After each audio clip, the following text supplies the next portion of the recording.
Y retomemos la palabra que hemos venido compartiendo desde el fin de semana pasado, en donde tenemos que preguntarnos, hacer esta pregunta: ¿soy una familia religiosa o soy una familia de relación con Dios? ¿Soy una familia cristiana? Y entonces veíamos nosotros a través de la palabra del Señor, allí en Hechos capítulo 17, versos 22 y 23, cómo Pablo se presenta en Atenas, en el Areópago, que era en el monte de Ares. Eso significa Areópago, la colina de Ares, que era donde los griegos disertaban de su conocimiento. Ustedes saben que en Atenas es una de las ciudades principales allí en Grecia, y una de las cosas que había allí era que había una reunión donde los pensadores del momento ponían sus ideas y ponían las cosas de una manera disertada con respecto al conocimiento. No es desconocido para ustedes, si lo es, yo se lo informo, lo dije la vez pasada, se lo recuerdo hoy. Grecia era la cuna del conocimiento y de las artes a nivel mundial. De hecho, muchas de las carreras profesionales que se ven dentro de las universidades tienen que ver una línea de filosofía con respecto a ello. Por ejemplo, en mi país los que estudian Derecho tienen que ver una materia que se llama Filosofía del Derecho, y entonces se habla del pensamiento de Aristóteles, de Sócrates, de Platón y de otros filósofos en lo que está basado en el principio para aplicar derecho y justicia. En la psicología también nosotros veíamos la línea de pensamiento y la filosofía aplicada en el desarrollo y conocimiento humano, y entonces también veíamos la línea de pensamiento que tenía Aristóteles con respecto a los sustratos que nosotros tenemos como alma, como espíritu, como todo lo que tiene que ver en la construcción del ser humano. Entonces nos damos cuenta que allí Pablo dice la palabra del Señor que mientras paseaba por allí, cuando estaba en ese lugar, el espíritu de Pablo como que se estremecía de ver la cantidad de idolatría que había en Atenas. Porque cuando nosotros nos levantamos en nuestro pensamiento, y lo estamos viendo ahora en nuestro estudio bíblico, empezamos a ver otro de los atributos de Dios, que es la sabiduría. Sabemos que hay una sabiduría que es terrena, animal y diabólica. Y esa es la sabiduría de la línea de pensamiento que maneja el sistema de este mundo. No es la sabiduría de Dios. Cuando nosotros entendemos eso, entonces podemos ver cómo Pablo se estremecía allí. Y allí tenían más o menos 3.000 altares levantados a diversas clases de dioses, porque ellos no eran monoteístas, o sea que creían en un solo Dios, sino eran politeístas que creían en multiplicidad de dioses. Entonces ellos tenían altar para todos sus dioses, y había un altar allí que era levantado o erigido para el Dios no conocido. Entonces Pablo, Dios le da la sabiduría y le dice a esos varones que él viene a hablarles de ese altar de ese Dios que ellos no conocen. Y entonces Pablo hace una exposición de la palabra del Señor y del Evangelio, trayendo ese conocimiento de Dios, con la sabiduría de Dios, a estos hombres que entre comillas eran sabios o pensadores de la época.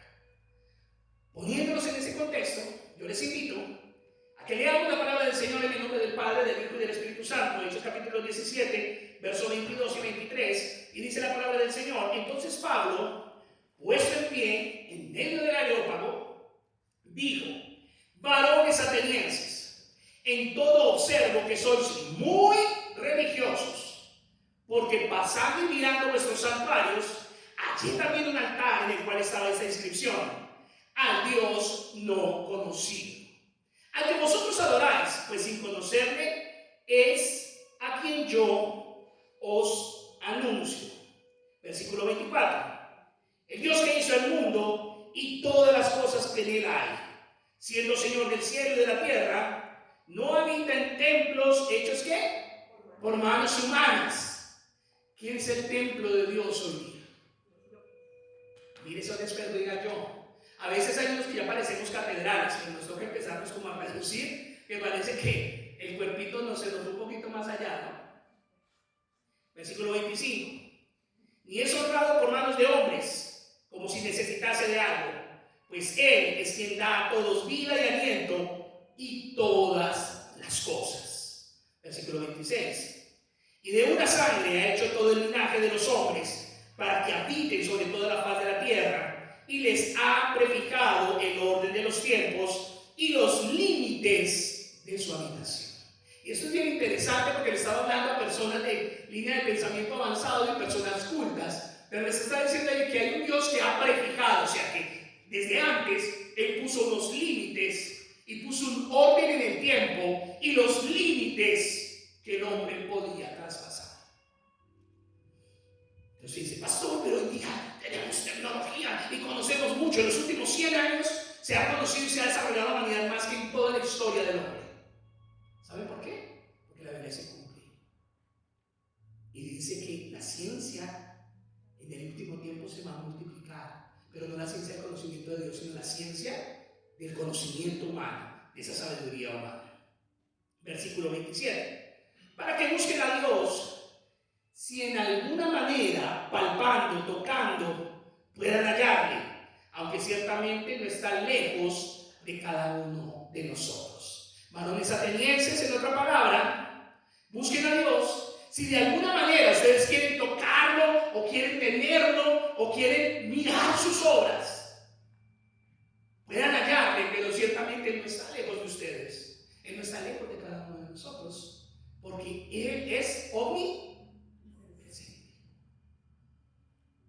Y entonces, dice el versículo 28, porque en Él vivimos y nos movemos, y somos como algunos de vuestros propios poetas también han dicho, porque linaje suyo somos. Tenemos de leer para que usted entienda un poquito. Siendo pues linaje de Dios, no debemos pensar que la divinidad sea semejante a oro, plata o piedras, escultura de arte y de imaginación de hombres. En pocas palabras, no sean idólatras, y Dios no habita en un pedazo de oro, en un pedazo de metal, en un pedazo de piedra, en un pedazo de madera. Versículo 30. Pero Dios, habiendo pasado por alto los tiempos de esa ignorancia, porque la idolatría es ignorancia desde cualquier punto de vista que usted lo vea, ahora manda a todos los hombres en todo lugar que se arrepientan, por cuanto ha establecido un día en el cual juzgará al mundo con justicia por aquel varón a quien designó, dando fe a todos con haberle levantado de los muertos. Ahí está hablando de Cristo. Todos un día vamos a ser juzgados, y dice que este mundo va a ser juzgado ¿con qué? Con justicia. ¿Por quién? Por Cristo. Por aquel varón a quien designó, dando fe a todos con haberle levantado de los muertos. Versículo 32. Pero cuando vieron lo de la resurrección de los muertos, unos se burlaban y otros ¿qué?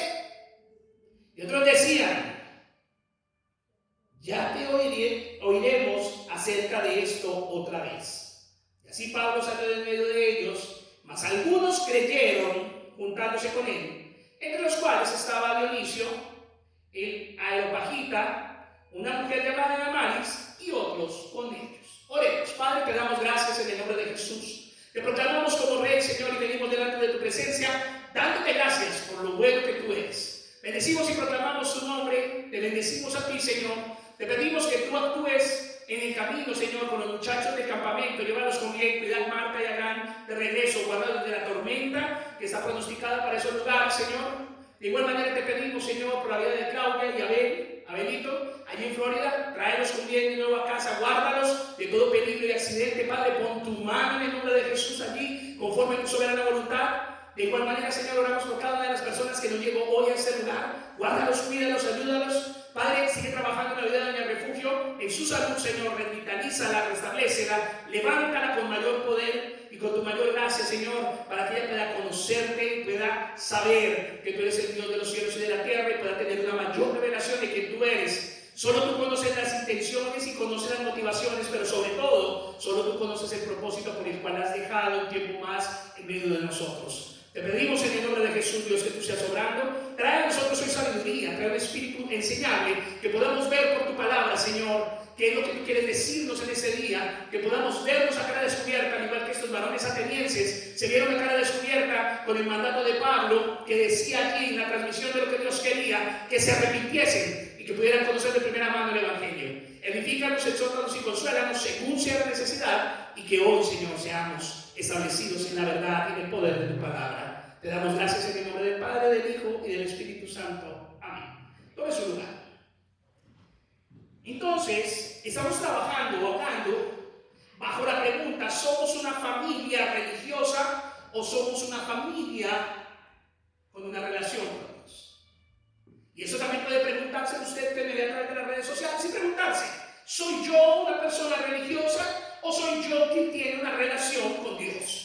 Porque las dos cosas son diametralmente opuestas y están en contra la una de la otra. Entonces nosotros podemos ver cómo Pablo hablaba allí con claridad y les habló en medio del areópago, que solo le era permitido que se usara para aquellos oradores que estaban frente al consejo de las personas, los cuales disertaban los principios que allí se daban y daban allí discursos.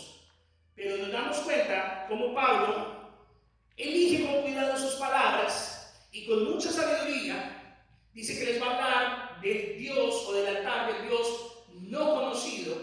Y entonces él allí se acuña, se levanta en la palabra y les habla del Evangelio de Jesucristo. Les habla del Dios que hizo los cielos y la tierra. Les habla de la resurrección de Cristo y del mandato de Dios que espera que usted y yo, o en este caso los atenienses, vinieran al arrepentimiento. Y algo que me llama poderosamente la atención es poder ver que cuando oyeron de la resurrección de Cristo, muchos, dice ahí la palabra en el versículo 32, que uno se burlaba. Y no es nada diferente de lo que pasa hoy día cuando usted habla de Cristo, habla de Dios. Muchos se burlan y dicen: ay, pobre tonto, no sabe lo que está diciendo. Dice que Dios, sí, yo creo en Dios y a mi manera, y etcétera, y todos los argumentos que tenemos. Pero nuestra ignorancia es tan grande que creemos que Dios lo podemos hacer tonto. Y Dios tiene una forma en que nosotros le sigamos, y está establecida en la palabra. No hay otra manera. Pero también dice que otros dijeron: ya te oímos acerca de esto otra vez. Queremos volver a escuchar. Queremos volver a saber lo que tú dices en relación con ese Dios. Y entonces dice que Pablo salió en medio de ellos, pero, versículo 34, dice: mas algunos que creyeron. Dios es un Dios que trae luz a quien Él quiere. Lo hemos visto en el estudio bíblico, ¿no? Él tiene misericordia de quien Él quiere. Dios se revela a quien Él quiere. Pero pastor, luego Dios no hace excepción de personas. No, el que hace excepción de personas es usted. Porque cuando usted no quiere escuchar, cuando usted no quiere conocer, es su decisión. No es la decisión de Dios. Cuando usted no quiere hacer, no es la decisión de Dios. Es su decisión. Y nosotros somos el resultado de todas las decisiones que nosotros tomamos en nuestra vida. Si tomamos malas decisiones, ¿qué pasa? Pues vamos a tener malos resultados y no nos va a dar mucho. Pero si tomamos buenas decisiones, vamos a tener buenos resultados y va a ser benéfico no solo para nosotros, sino también para los demás. La Biblia nos dice que el principio de la sabiduría es el temor a Dios. Toda aquella persona que va en contra de Dios y lo desecha es una persona que no camina en sabiduría, sino que camina en un conocimiento terrenal y que camina en una ignorancia total de quién es Dios. Y era lo que pasaba con estos varones atenienses. Ellos disertaban de muchas cosas en el Areópago. Allí se levantaban diciendo muchas cosas, pero ellos desconocían al Dios que hizo los cielos y la tierra. Eran pensadores y filósofos, pero la única sabiduría que tenían era la sabiduría animal, terrena y diabólica. Pero no tenían la sabiduría de parte de Dios. Y cuando tú te levantas en tu propio concepto, haciendo a un lado Dios y diciendo: I don't care, no me importa de ese Dios, automáticamente tú estás caminando en medio de tu ignorancia. Y a veces nosotros caminamos de esa manera, aún estando dentro de la iglesia. Y por eso es necesario que nos levantemos, que despertemos, que escuchemos lo que la Biblia nos dice. Y que nos expongamos no a fábulas, sino a lo que la iglesia realmente del Señor debe decir, debe confesar y debe enseñar, que es la palabra de Dios. Entonces, como decíamos hace 8 días, esta es una pregunta muy importante que cada uno de nosotros debemos hacer en nuestra familia y nos la tenemos que responder. Y es una pregunta que es demasiado relevante, demasiado importante sobre nuestras vidas, en la cual debemos reflexionar y con sinceridad hacernos una pregunta: si nuestra familia es una familia cristiana o nuestra familia es una familia religiosa, que simplemente cumple con un deber un domingo de venir a una congregación, sentarse por 1 o 2 horas a escuchar algo y cumplir con un deber simplemente porque toca, pero no hay realmente una claridad y no hay realmente una posición de Dios en el corazón. Entonces, algo que nosotros tenemos que reconocer es que el peligro de ser una familia religiosa es que en verdad no conocemos al Señor. Si usted piensa que con venir a la iglesia, pero usted no ora, usted no lee la palabra, usted todos los días no tiene esa relación íntima con Dios, usted no es ningún cristiano, usted es un simpatizante. Sí, usted que me ve a través de las redes también. Usted es un simpatizante, usted no es cristiano. Porque cristiano, la palabra cristiano significa Cristo en una dimensión más pequeña. Y si usted se da cuenta, Cristo, todos los días que habitó en la tierra, buscó la presencia del Padre. ¿Somos cristianos de qué? Estamos en un mundo que dice: lo importante no es ser, sino aparentar. Pero eso no aplica dentro de lo que la palabra de Dios dice. Porque la Biblia dice que Dios es el que escudriña y pesa ¿qué? Los corazones. Entonces, lamentablemente, cuando nosotros confiamos o nos conformamos con ser simplemente una familia religiosa, vamos a llevarnos sorpresas que son muy trágicas para nuestra vida eterna. Mateo 7, 21 al 23, que hablaba yo la semana pasada, nos vamos a llevar la sorpresa cuando dice la palabra del Señor: no todo el que dice Señor, Señor, entrará en el reino de los cielos, sino el que hace ¿qué? La voluntad del Padre. ¿Cuál es la voluntad? ¿Cuál es la voluntad del Padre para el hombre? ¿Cuál es la voluntad de Dios? Muchos ni siquiera saben porque no conocen lo que la Biblia dice. Pero Pablo se lo dijo a los varones atenienses. Allí, en el capítulo 17, nos damos cuenta en el versículo 30, dice: ahora manda a todos los hombres en todo lugar que se arrepientan. ¿Arrepentirme de qué? Es que yo soy bueno. Arrepentirme de que no robo, no mato, no le hago mal a nadie. Dios sabe, Dios conoce. Soy humano. Dios conoce mi corazón, de lo malo juzga, lo malo condena, lo malo. Pero perdónenme, se lo digo claramente. Sus argumentos, si son esos, son de plena y total ignorancia. Por una razón. Cuando usted dice que Dios conoce su corazón, ¿a usted no le da temor? Porque conoce el corazón. Cuando usted no se soporta a alguien y lo quiere mandar al mismísimo infierno, Dios lo sabe. ¿No le da temor de Dios eso? Cuando usted se enoja con esa ira mala, cuando usted desea, cuando usted envidia, cuando tiene celos, cuando tiene contiendas, Dios conoce el corazón. Y todavía le llenamos la boca diciendo: es que Dios conoce mi corazón. Sí, porque lo conoce. Dios coloca predicadores que te hablen la verdad. Es sencillo. Pero entonces ahí el Señor dice en el capítulo 7, verso 21: no todo el que me dice Señor, Señor, entrará al reino de los cielos, sino el que hace la voluntad de mi Padre que está en los cielos. Usted no va a entrar a ningún cielo si usted no ha hecho la voluntad de Dios. No se mienta, no se engañe. Como digo yo regularmente, no me mienta el país, no se venda ideas que no son verdad. Usted puede venderse sus fábulas y sus mentiras, pero Dios sigue siendo Dios. Y una de las características del Señor es que Él es inmutable, Él no cambia. Él es el mismo ayer, hoy y siempre. Y el que fue fiel ayer será fiel hoy y será fiel mañana. Pero el que también pide un pueblo santo será el mismo que pidió un pueblo santo ayer, será el mismo que pide un pueblo santo hoy y será el mismo que pide un pueblo santo mañana. Pastor, pero es que eso es muy difícil. Sí, mi es difícil. Porque es que morirnos a nosotros mismos nos cuesta. Eso es difícil. Pero Dios nos dio una ayudadita. Porque cuando nos casamos, Él nos empieza a matar por pedazos. Como le decía yo cuando estoy enseñando a las parejas para cuando se van a casar, y se lo he dicho a ustedes, les digo, ¿saben por qué Dios inventó el matrimonio? Para matarte. Como digo, el lobo feroz. ¿Para qué son esos ojos? Para verte mejor. ¿Para qué Dios inventó el matrimonio? Para matarte mejor.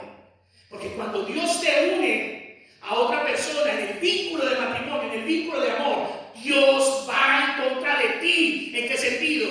En que tienes que morir de ti.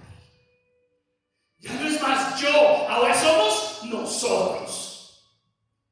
Y los que viven en su yo, cosechan para su yo, viven para su yo, pero también se llevan por delante no solo a su yo, sino a los que están alrededor. Habíamos hablado hace 8 días que las familias religiosas pueden estar siempre en una iglesia, pero una familia cristiana siempre tiene la seguridad de que estará siempre con el Señor. Y esa es la diferencia. Romanos 8:1 dice, ahora pues ninguna condenación hay para los que están en Cristo Jesús, los que no andan conforme a la carne, sino conforme al Espíritu. Entonces verdaderamente es muy importante que nos respondamos y nos hagamos esta pregunta. ¿Mi familia está solamente en una iglesia o mi familia realmente está en Cristo? ¿Y sabe qué es lo más triste? Que a veces los que decimos tener a Dios no nos importa la vida espiritual de los que tenemos al lado. Somos indolentes, somos totalmente egoístas y estamos igualmente perdidos o peor que esos que no le deseamos que conozcan de Dios. Pablo dice aquí que él sentía que su espíritu se revolcaba dentro de sí de ver la idolatría y lo perdidos que estaban los atenienses. Y él habló en el lugar en donde se paraban a hablar los que sabían en la línea de pensamiento. Y sin temor les habló de Cristo. Aún so pena de ser un hazmerreír, aún so pena de ser juzgado, aún so pena de ser matado, de ser muerto. Y eso es algo que tiene que estar en nuestro corazón. No podemos estar indolentes viendo que nuestros hijos se nos pierden. No podemos estar indolentes viendo que nuestra familia está yendo sin Cristo a una eternidad. ¿Cuál es el sentido de iglesia? ¿Cuál es el sentido de cristiandad? Si somos los más mezquinos y tal vez somos los más soberbios y los más llenos de egoísmo, que no nos importa, simplemente solo nosotros y no nos importan los demás. Ese no es el corazón del Evangelio. El corazón de Dios es que ninguno se pierda, sino que todos procedamos al arrepentimiento. La palabra de Dios nos hace un llamado que debemos aplicar primeramente en nuestra familia. 2 Corintios 13:5. Examinaos a vosotros mismos si estáis en qué? En la fe. Pablo le está diciendo a la iglesia de Corinto. Probaos a vosotros mismos. ¿O no os conocéis vosotros mismos que Jesucristo está en vosotros, a menos que estén reprobados? ¿Qué está diciendo Pablo ahí? Miren, hermanos, examínense ustedes si realmente son cristianos, si realmente están en la fe. Pruébense ustedes mismos si esto es algo que usted y yo debemos hacer todo el tiempo. Probarnos y mirar si estamos en la fe o estamos en nuestra carne. Porque hay una línea demasiado delgada entre pensar que estamos con Dios y no estar. Y dice el apóstol Pablo, ¿o no os conocéis a vosotros mismos que Jesucristo está en vosotros, a menos que estéis ¿qué? Reprobados? ¿Y reprobado qué es? La palabra reprobado significa que no esté aprobado, que no haya pasado. Cuando usted reprueba un examen, fue que perdió el examen, no pasó bien. Cuando usted se presenta a un trabajo, le dicen, no nos llame, nosotros lo llamamos, quiere decir que usted también ya perdió. ¿Sabe por qué? Porque no pasó. Es lo mismo. Lo segundo, y aquí quiero empezar y les hice todo este contexto, para que se pusieran un poquito en el contexto de lo que hemos venido hablando. Lo segundo que yo encuentro aquí es que las familias religiosas solamente se comparan con otros y los critican, pero las familias realmente cristianas examinan su propia vida a la luz de la palabra y procuran corregir aquello que no le agrada a Dios. La mayoría de iglesias encontramos familias que se tragan a chisme los unos a los otros, se tragan a críticas los unos a los otros. ¿Y sabe desde dónde viene eso? Sí, desde aquí, desde el mismo altar. La persona que se para aquí al frente, el que dice ser el pastor y está enterado y está fascinado con los chismes de los demás, o está ocupado de la vida de los demás, es la primera persona que entra en ese círculo. ¿Sabe qué le digo? Algo que nosotros debemos tener en cuenta cuando somos familias cristianas de verdad es que tenemos que estarnos examinando primero a nosotros mismos antes de mirar a los demás. Algo que hago frecuentemente con mi familia, con mi esposa y mi hijo, y si Juan Pablo me va a escuchar allí con Marta, él va a decir: sí, mi papi, siempre estoy revisando cómo estamos. ¿Cómo estás, Juan Pablo? ¿En qué estás? ¿Qué es lo que estás mirando? ¿Qué es lo que estás haciendo? ¿Eso realmente lo hace un hijo de Dios? A mi esposa, ¿no? ¿Cómo estamos? ¿Cómo está nuestra vida? Y siempre nos vemos primero a nosotros mismos antes de ponernos a ver a otros. Lucas capítulo 6, versos 39 al 42.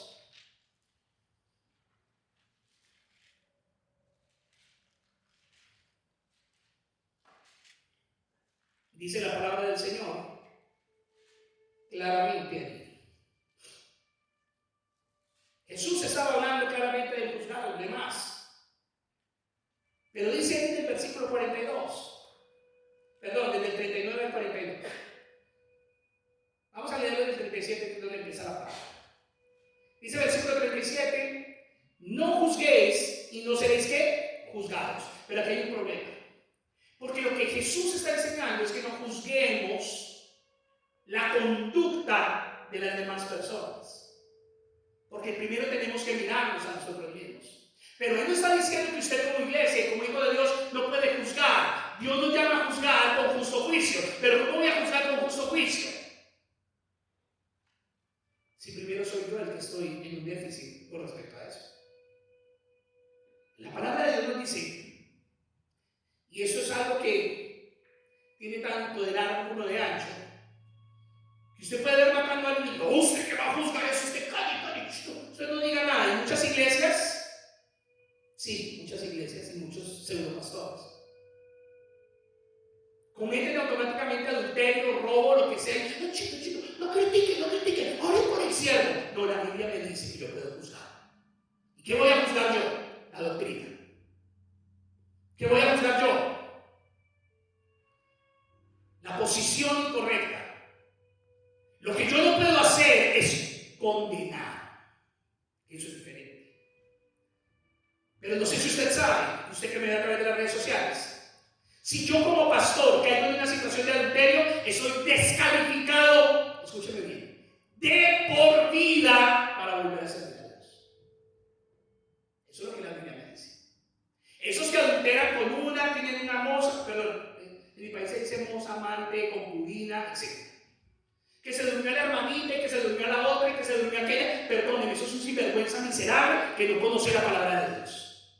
Y que le hace daño al cuerpo de Cristo y que le hace daño a la fe. Entonces, tenemos que levantarnos con la palabra, confrontar a ese hermano y con mansedumbre restaurarlo. Pero no puede volver a ser pastor. Ay, pero como es exagerado, si somos humanos. Sí, yo le invito a que vaya a la... Ese no es el tema que estoy hablando hoy. Pero también puedo hablar de eso. Queda totalmente descalificado para la obra del ministerio. Yo conozco pastores de toda la vida que el diablo toda la vida los ha atacado y él ha sido débil y el adulterio lo cogió, lo asaltó en la esquina, cuando la Biblia dice que nadie es tentado de parte de Dios, sino que de su propia concupiscencia es tentado, de su propia manera de vivir. Ha sido un adúltero ayer, es un adúltero hoy, y si no se arrepiente será un adúltero mañana, y nos sirve para ser un hombre que le sirve en el altar de Dios. Como dicen aquí, period. O sea, punto final. Dice ahí el Señor. Entonces,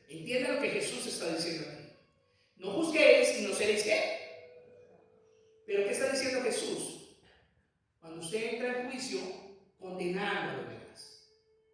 Por ejemplo, es que yo sí soy cristiano porque como lo sirvo al Señor. En cambio usted, ya usted está haciendo el qué, venenosito, venenosita, ¿no?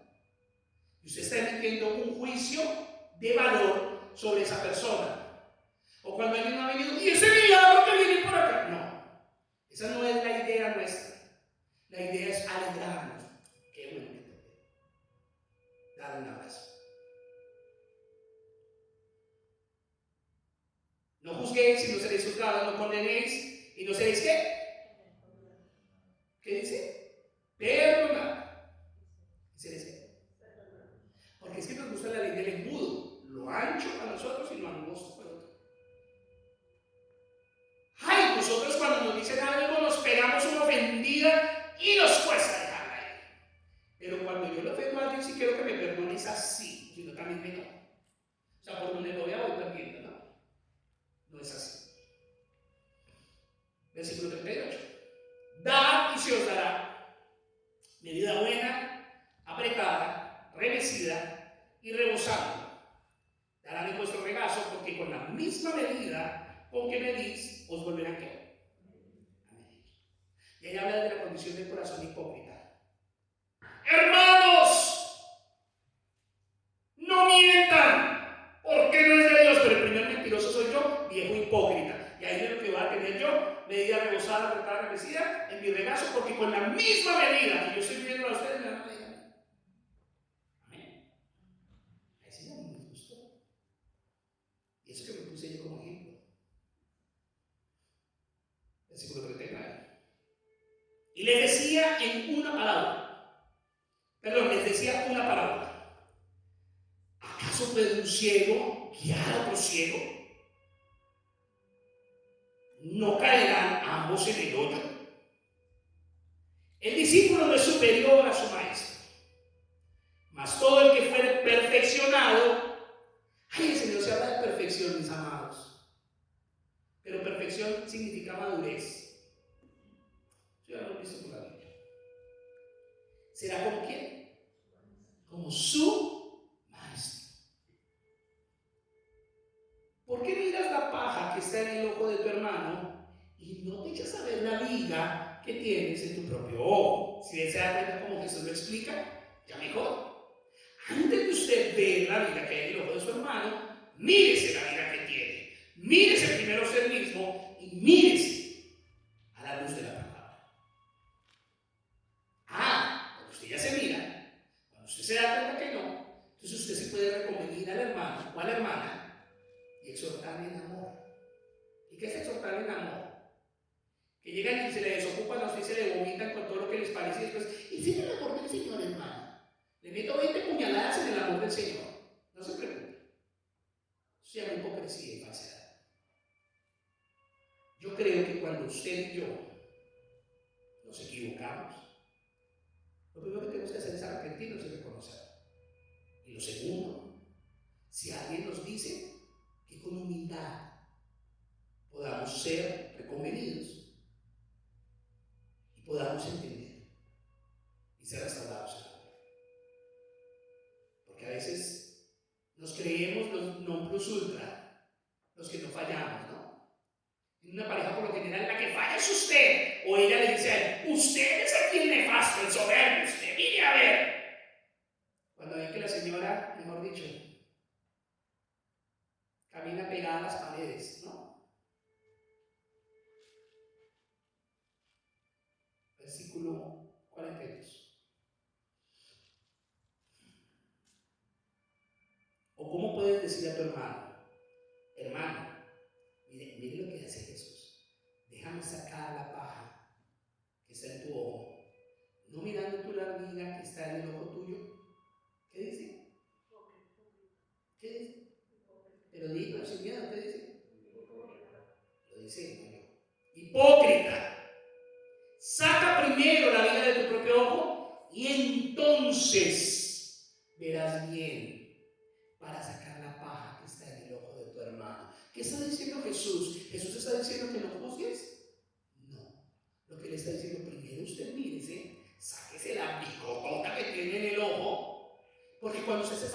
se da cuenta lo mal que está. Entonces usted primero se arrepiente y cuando usted va a mirar la paja que está aquí, dice, y entonces verás bien para sacar ¿qué? La paja que está en el ojo de tu hermano. Mis amados, por eso la iglesia es el invento del Señor, para que usted y yo seamos construidos, exhortados, levantados, desarrollados en su nombre. Una familia cristiana que vive religiosamente son todos aquellos que se creen buenos en su propio criterio. Yo no mato, yo no robo, yo voy a la iglesia de vez en cuando, yo veo al Señor por ahí cada vez que me acuerdo. Pero ay, ese hermanito, esa hermanita, Dios mío, ay, no son una bendición, pero usted viera cómo, y empieza esa lengua casi que se le sale de la boca, como un perro que va amarrado, que se le sale ya la lengua, y es que usted no sabe de fiel. Y yo le digo algo, mírese primero. Aquí no le ganamos al chisme. ¿Saben por qué? Porque yo no soy chismoso. A mí no me importa. A mí no me importa qué hace o qué no hace usted. Yo sé Dios quien me ha puesto a cuidar. Y yo estoy primeramente en oración. Y segundo, en la disposición de servir a cada uno. Eso es lo que hace un pastor. Esos pastores que mantienen metidos en su casa, en su vida. Yo voy a la casa de alguno de ustedes cuando ustedes me lo permiten o cuando ustedes me invitan. ¿Sí o no? Yo no le caigo a usted que, hermanos, huele como a taquitos. Vengan, si no, ese pero no.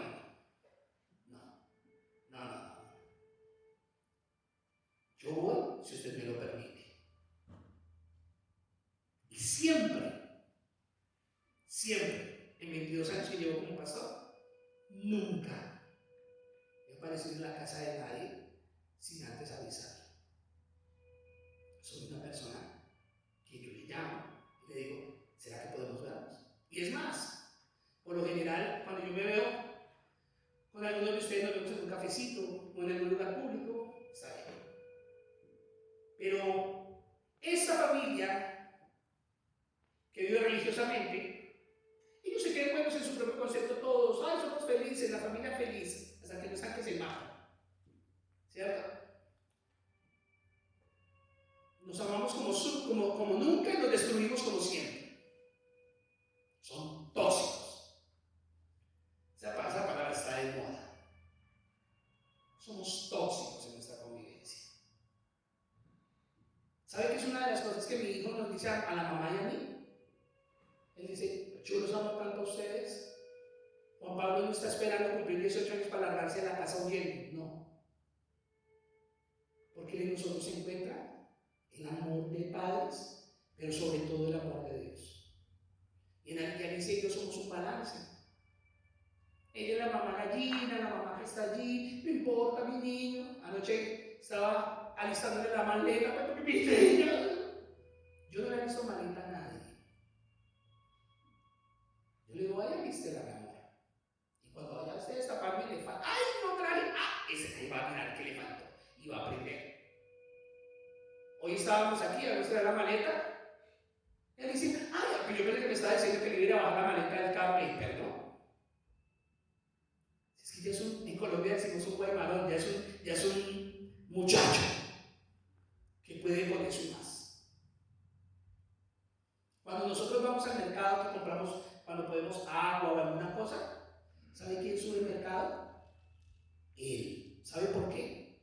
Porque yo digo, su mamá y yo ya tenemos una edad y usted está joven y usted tiene fuerza y yo no puedo subir, pero ¿sabe qué le enseño a él? Que una manito lava la otra y que él no es un parásito en mi casa, que él tiene responsabilidades que cumplir al igual que nosotros, pero tampoco abuso de él.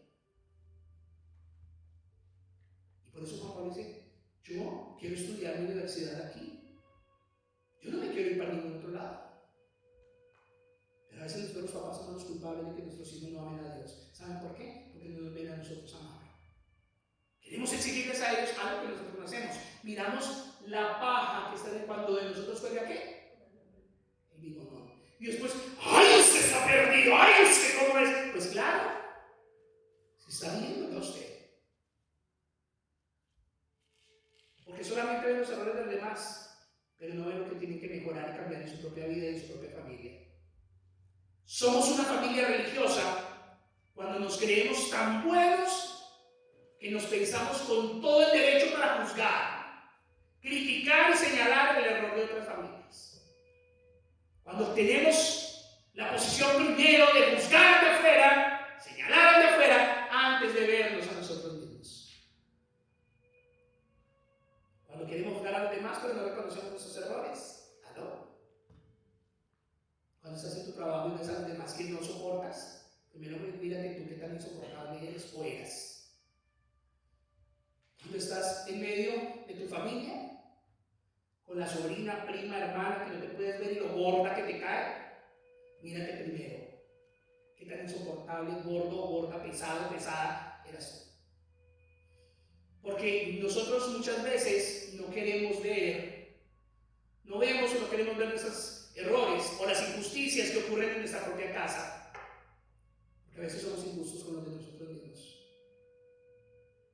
Queremos corregir los pecados ajenos, pero no estamos haciendo nada por corregir los pecados de nuestra propia familia. Estamos dispuestos a señalar los hijos de otros, pero no vemos nuestros hijos.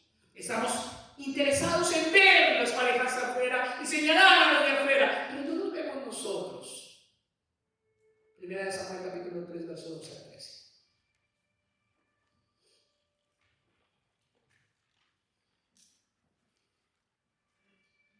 Hay un dicho en Colombia que es muy aplicable en este caso. Y a veces nos damos cuenta que el que todo lo quiere saber, todo lo quiere contar, ¿no? Esa gente que, ven, cuénteme, ven acá. No, cálmese. Por eso yo le digo a usted, no sea tapado, no sea cerrado, sino busque la ayuda que es idónea, necesaria. Confíe sus cosas en personas que sean idóneas, no que lo vayan a poner en boca del medio universo. Sea sabio, sea sabia. Pero tampoco se ahogue con las cosas que usted muchas veces no puede manejar. Porque cuando usted tiene un dolor o está enfermo, ¿qué tiene que hacer? ¿Ir a dónde? Al médico. Porque si no, el dolor lo mata, lo parte, lo deja en cama o algo pasa. Cuando usted tiene un problema legal, ¿a dónde? ¿Quién va? Al abogado, ¿cierto? No necesita eso. Cuando usted tiene un problema con su carro, ¿a dónde va? Al mecánico. Cuando usted tiene un problema espiritual, ¿a dónde va?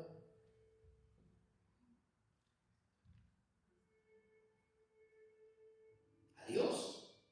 Y el pastor está ahí como coequipero, como coayudante con usted para que usted pueda levantarse.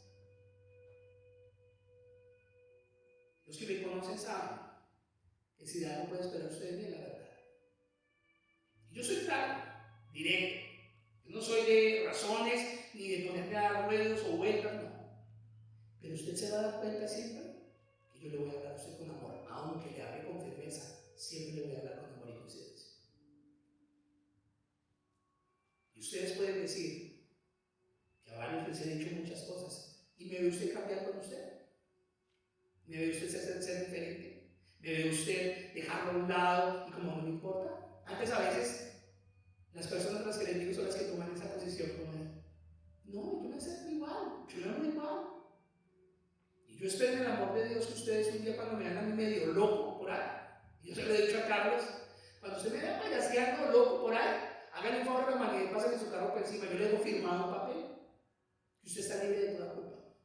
Ahora, no van a poner eso de excusa para atropellarme cuando me vean, porque también, a decir, nos tiramos este tipo de encima, le pasamos el carro. No.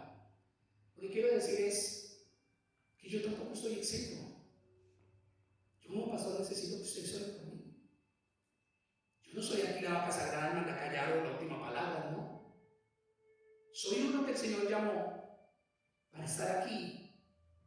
Y sé y conozco la responsabilidad de estar aquí. Y por eso, todos los días con temor y temblor, voy a Dios y me miro a mí primeramente. Todos mis días. Primera de Samuel 3, 12 al 13.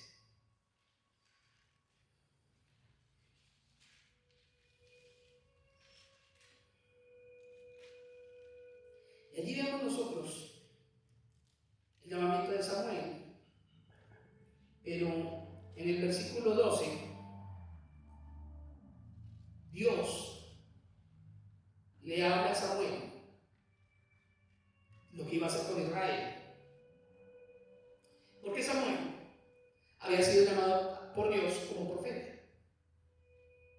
Y Dios aquí, cuando le llama y luego le muestra, entonces Dios le dice qué va a hacer con Israel. Le dice: en aquel día yo cumpliré contra Elí todas las cosas que he dicho sobre su casa, desde el principio hasta el fin. Versículo 13.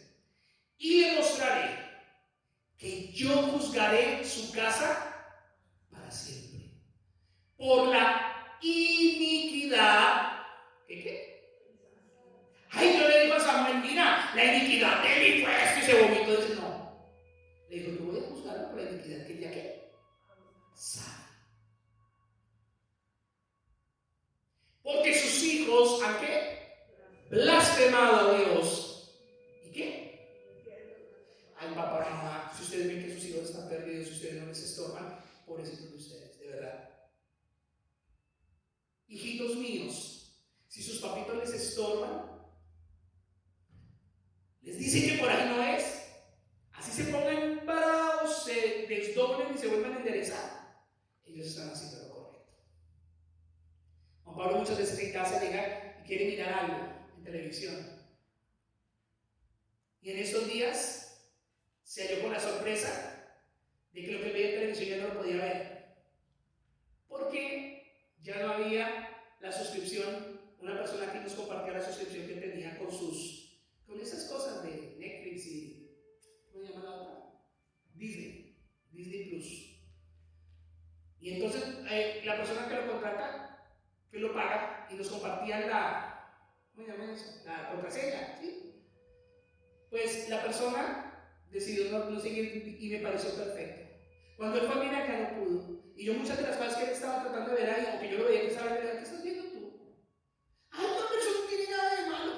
Le digo: mira, la Biblia dice que debemos cuidar nuestros ojos, nuestros oídos, nuestra vida, que vemos, que escuchamos,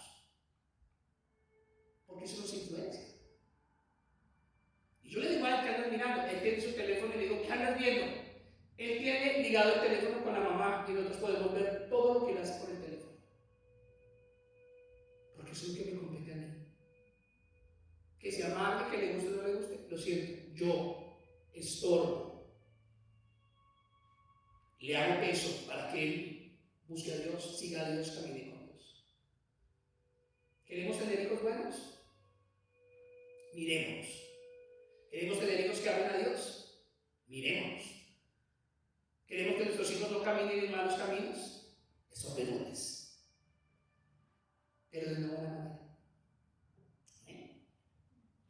En cambio, una familia cristiana es aquella que por medio de la palabra de Dios reconoce ¿qué? Sus errores. Pero es que a veces ni conocemos la palabra.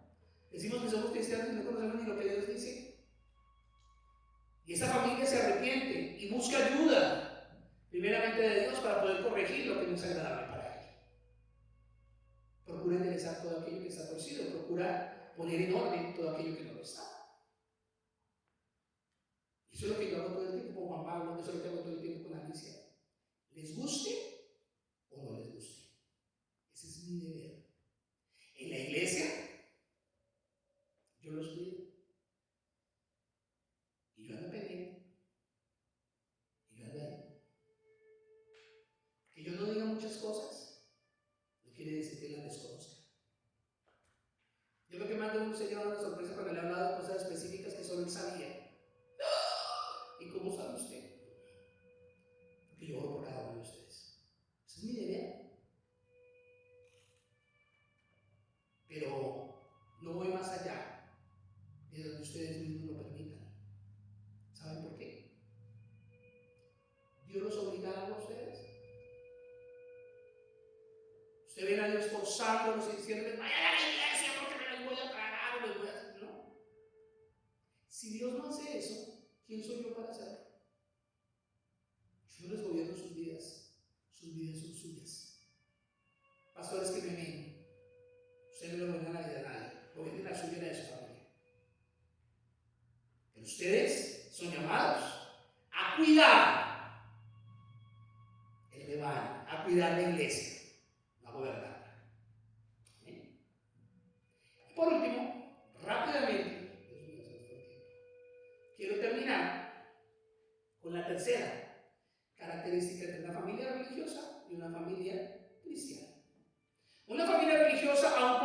tradiciones, ritos, amuletos, y peor aún, se apoyan en las obras de las tinieblas para enfrentar sus problemas.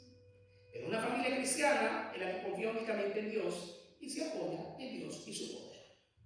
¿Qué les estoy diciendo, mis amados? Con los cristianos que se van a leer el tarot, con los cristianos que miran el horóscopo para ver qué les dice, con los cristianos que seguían a cualquier mercado de Mercurio. Y cuando tienen una dificultad, lo primero que hacen es acudir ¿a qué? A todos estos ritos y prácticas, antes que a Dios. Eso no agrada a Dios, pero en su mismo desconocimiento dicen, todo vale, eso es una cosa seguridad, pero eso no agrada a Dios. Efesios 5, 8 al 12. Carta a los Efesios, capítulo 5, verso 8 al 12. Miren lo que nos dice la carta a los Efesios y deja bien clarito la parte del antes y del después, lo que éramos antes y lo que somos ahora, ¿cierto? Y ahí lo que está diciendo es que usted y yo debemos andar como hijos de luz, andar en lo que Dios ha determinado. Dice la palabra del Señor, porque en otro tiempo eres tinieblas, mas ahora ¿qué? Soy luz en quién. En el Señor. Andad como hijos de luz, porque el fruto del Espíritu es en toda bondad, justicia y verdad, comprobando lo que es agradable al Señor. Y no participéis en las obras ¿qué? Infructuosas de las tinieblas, sino más bien ¿qué? Reprenderlas. Porque vergonzoso es aún hablar de lo que ellos hacen en secreto. Hay gente que espera primer impacto para ver qué es lo que dice la bruja del momento, los programas de hoy, todo eso, ya todo eso tiene ahí. Ay, ¿qué va a decir la monividente, el travesti ese mexicano? ¿Qué va a decir? Ay, porque eso le pega a todo, eso le atina a todo. Cuando no saben que eso es abominación para Dios. Qué triste es de las familias que se llaman cristianas usando amuletos o talismanes para la protección de sus hijos. En mi país hay una cosa que le colocan a los niños cuando nacen, que es una pulserita negra aquí de azabache. Yo no sé cómo es que es eso. Familias cristianas, y, ay, te voy a poner una pulserita al niño para que no le vaya a hacer mal de ojo. Y ahí es donde los pastores, eso es uno de los capítulos en donde lo que callamos los pastores. No me lo pierdan. Entonces, pastor, oré por el niño y por el amuleto. Y yo digo, me he encontrado con tantas cosas en esta vida aquí. Pero es triste eso. Y usted se ríe y le parece chistoso. Pero cuando usted tiene un problema, usted se pega hasta la Virgen de Atocha. Y aunque le dé cocha, pues allá usted se pega como sea porque necesita que lo resuelva. Entonces, qué triste es que hay gente cristiana que va del hermano Gregorio Hernández, y no es hermano en Cristo, sino que le dice que San Gregorio Hernández, que es un espíritu curandero, que la persona dice que va a cirugía y que lo operan allá, y la persona es que bueno, eso es una vaina re diabólica. Pero ya me más porque como estoy enfermo. La palabra de Dios nos dice que en el momento en que Cristo vino a nuestra vida, ya no somos tinieblas, sino somos ¿qué? Luz. Y debemos andar como hijos de luz. Es decir, no tenemos que apoyarnos en las obras infructuosas de la carne, no tenemos que apoyarnos en las situaciones que antes acudíamos, sino ahora acudimos a nuestro Dios que todo lo puede. Amén. No tenemos que acudir a las obras de las tinieblas para enfrentar nuestras enfermedades o las situaciones que tenemos que enfrentar. Tenemos que tener claro que como familias cristianas debemos confiar en la mano poderosa de nuestro Dios y saber que Él tiene cuidado de nosotros haciendo lo que nos corresponde. Queremos tener buena salud, pero no nos cuidamos en lo que comemos. Queremos tener buena salud, pero no hacemos ejercicio. Y usted va a decir, pastor, usted es el menos indicado para hablar de eso. No, pues sí le habla. ¿Sabe por qué? Porque yo no soy mucho lo que como. Hay una condición que tengo yo, que estoy orando a Dios, y que yo me cuido de lo que como, trato lo posible. Y los que me conocen más de cerca dicen, ay, pastor, es que usted es muy piqui. No, no lo piqui. Además, yo no como cosas de paquete, yo no tomo sodas, yo no tomo azúcar, yo hay muchas cosas que no consumo porque sé que no son buenas. De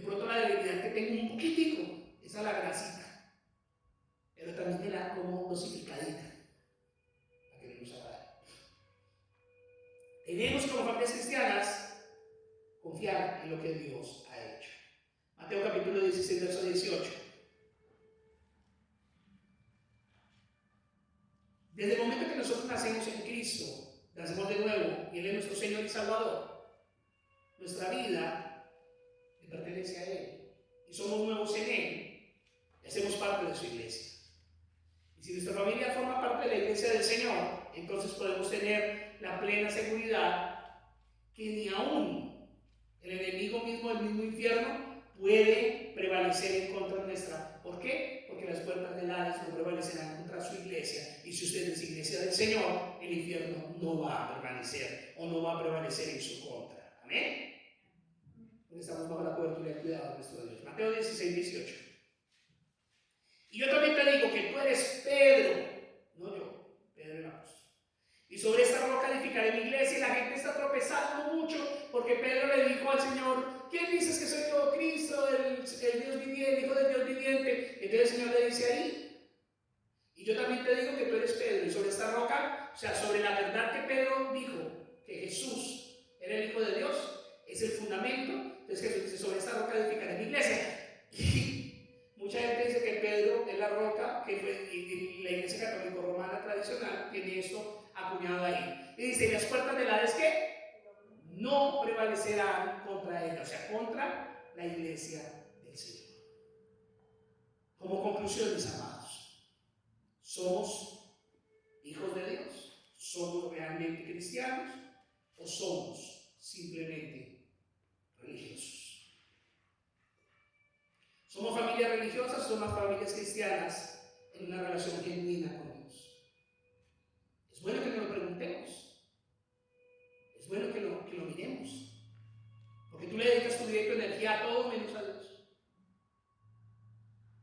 Tu mejor tiempo no es para Dios, para tu vida.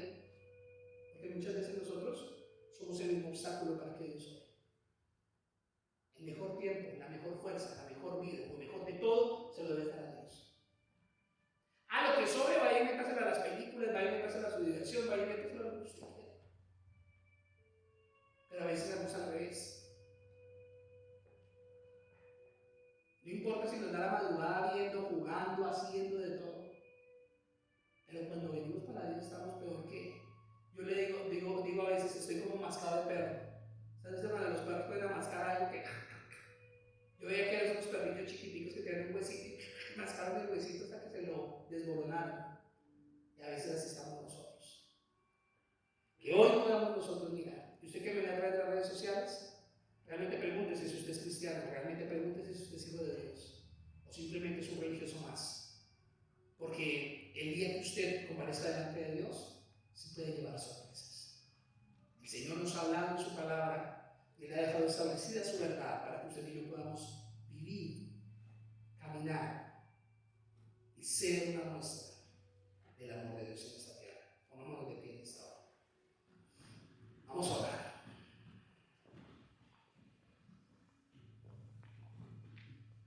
Si tú en este día te preguntas: ¿seré yo religioso? ¿Mi familia será una familia religiosa o será verdaderamente una familia cristiana que tiene relación con Dios? Si usted tiene esa pregunta en el día de hoy y tal vez usted dice: tal vez aún no tengo la respuesta, pues en esta tarde es un buen momento para que usted se dé cuenta que tal vez lo único que usted necesita es tener un encuentro personal con Dios. Que lo que realmente usted necesita es tener un encuentro con el Dios que hizo los cielos y la tierra, y que usted pueda realmente rendir su vida a Él. Que usted pueda realmente darse cuenta y mirarse, compararse, verificarse a través de la Escritura, y entendiendo que Él es el único que puede obrar primeramente en su vida, pero también obrar en su familia, para que usted realmente pueda establecerse en la salvación de nuestro Señor Jesucristo, que es por gracia, y que Él se revela por su palabra a nuestra vida. Padre, venimos delante de ti hoy, dándote toda la gloria y toda la honra. Hemos predicado tu palabra, hemos compartido la verdad. Te pido en el nombre de Jesús, Dios eterno, que tú seas obrando en medio de nuestra vida. Que podamos, Señor, mirarnos primero a nosotros mismos antes que mirar los errores de los demás. Que cuando tenemos problemas como familia cristiana no vayamos a los medios que el mundo nos da, sino que podamos recurrir primeramente a ti en tu sabiduría. Y que podamos, Señor, determinarnos y saber si somos una familia cristiana. No simplemente estamos sentados en una iglesia, sino hacemos parte de la iglesia del Señor. Y estamos establecidos en Él. Ayúdanos a vivir en ti, Señor, y a venir entendiendo lo que tu palabra nos dice y nos establece. Hechos capítulo 16, verso 30 al 33 dice: y sacándolos les dijo: señores, ¿qué debo hacer para ser salvo? Y ellos dijeron: cree en el Señor Jesucristo y serás salvo tú y tu casa. Y le hablaron la palabra del Señor a él y a todos los que estaban en su casa. Y él, tomándolos en aquella misma hora de la noche, les lavó las heridas y enseguida se bautizó él con todos los suyos. Este hombre dijo: ¿qué es necesario que yo necesito? ¿Qué es lo que yo necesito para ser salvo? Y ellos le dijeron: cree en el Señor Jesucristo. Pero acto seguido a ello, le hablaron de tu palabra, Señor. Y entonces esta persona se dio cuenta. Y entonces se bautizó en ese mismo momento. Y fue un hombre establecido en ti, Señor. Yo te pido, Dios, que tú nos establezcas cada día más en tu verdad, que podamos ser luz en medio de las tinieblas. Que podamos determinarnos y ser luz para los de nuestra casa, Señor. Y poder tener nuestra familia cimentada en el poder de tu gracia. Padre, que podamos ser y hacer lo que nos corresponde como hombres y mujeres sobre nuestros hijos, sobre nuestra familia, Señor.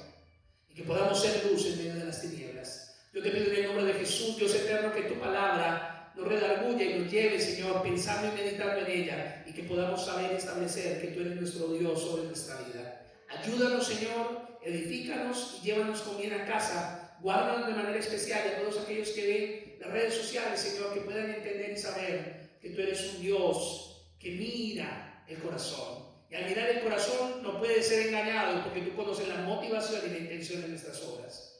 Hoy te proclamamos y te bendecimos a ti, Señor. Y te pedimos, Dios eterno, que tú seas suficiente para todos nosotros. Y que podamos aplicar esa palabra sobre nuestras vidas.